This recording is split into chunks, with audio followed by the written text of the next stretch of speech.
We are sponsored by a Korean Tottenham Hotspur fan who wishes for all Koreans and the rest of the world to visit and discover Singapore. Email Kelly for an introduction to Singapore at jrjinsingapore@gmail.com.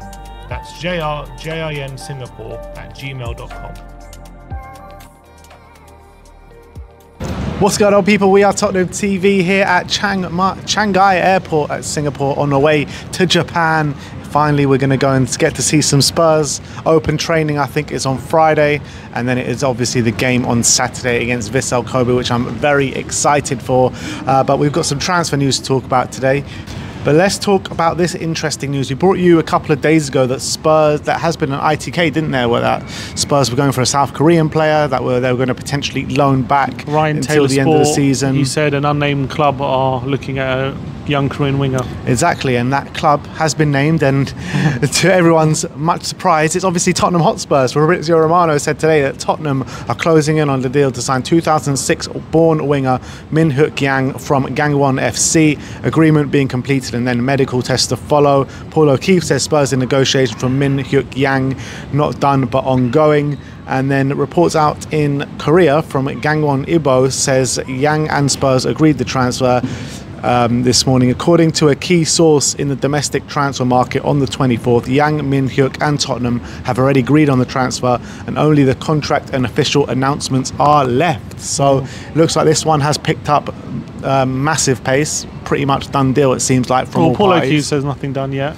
Yeah, but if you look at reports in Korea and what Fabrizio Romano is saying, it does seem like it's all but done, to be honest. It seems like in this kind of deal, Tottenham want him, you know, from a team like in the K-League, considering I'm sure the fee isn't going to be massive. I'm sure they'll be grateful to get that kind of fee. I think it's a smart piece of business from Tottenham.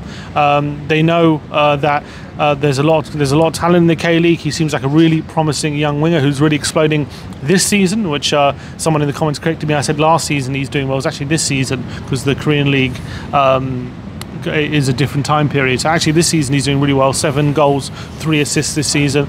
And looking at some of the goals, they've been some really special ones. He definitely likes the long range strike.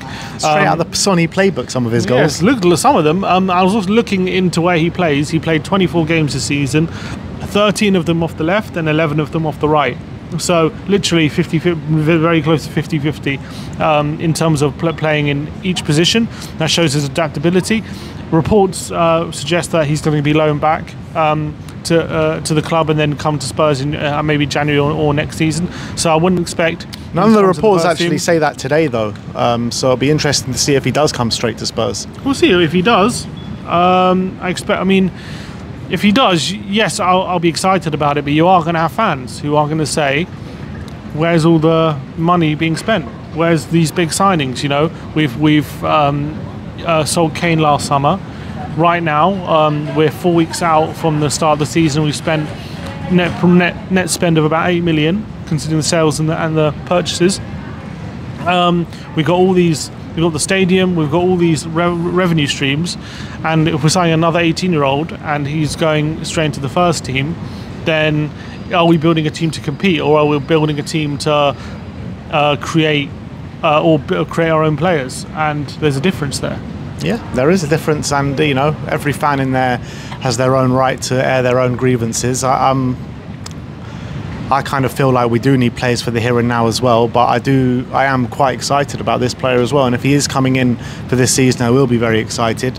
Look, to tell you the truth, I've never really heard of him before the links came out a couple of days ago, but after doing a bit of research, after watching some clips of him, he looks dynamite. He really does look dynamite, but it's a different kettle of fish playing in the K-League and then coming to the Premier League and doing it straight away. When as well, international level, he's only ever played under 18s as well. So it's not like he has experience in international. We're literally basing this on, he played 24 games this season, and albeit he's doing very well. Last season, I think he played a couple of games. He did score a goal last season. I was looking into it. So this player is clearly on the rise, and he's starting to explode a bit, but it is still the K-League. He's still 18, and he's still got a lot of developing to do. Just take Sonny for an example. You know, he went to Hamburg, Leverkusen, smashed out in Germany, and he took like a long time to acclimatise and acclimatise to the Premier League. So it's going to be hard for him to come in straight away, whether it be this season or next season, to really hit the ground running.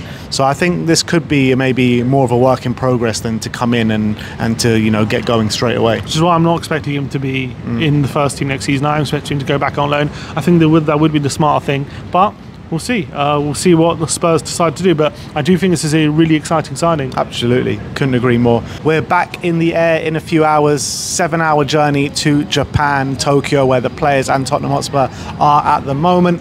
So I guess we'll catch you all in Tokyo. Like, subscribe and comment, and as always, come on you Spurs.